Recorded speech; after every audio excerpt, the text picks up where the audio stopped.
Labdien, cienījamie skatītāji un klausītāji!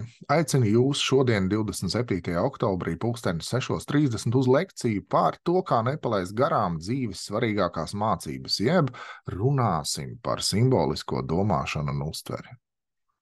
Kāds teikt, kam tā simboliska uztvere vajadzīga? Pietiek taču ar praktiskām zināšanām, praktisko dzīves sapratni. Jā, patiesi, bet tā atspoguļo tikai šo te ārējo priekšmetisko jēgu. Ja mēs meklējam atbildes, ja mēs gribam saprast, kādas atbildes mums saka priekšā mūsu pašu bezapziņa, tad tā spēj sarunāties tikai simbolu, tēlu un metaforu valodā. Un tos mēs parasti nesaprotam, jo, lai tos uztvertu, ir jāmācās, kas ir simboli. Simbols ir radies no grieķu vārda simbolēn, kas ir salikums, tātad daļa viena, daļa otra. Simbols ir neredzams psiholoģiskas realitātes redzamais aspekts, bet caur šo redzamo aspektu mēs gūstam piekļuvi neredzamajam.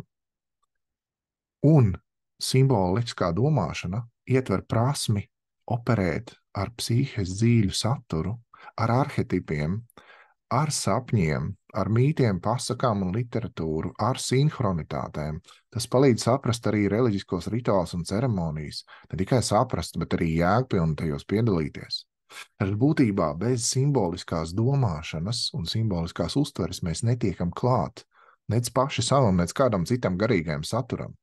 Tad par kādiem garīgiem meklējumiem mēs vispār te runājam, ja mēs nezinām valodu, kādā sarunājās mūsu dvēsele?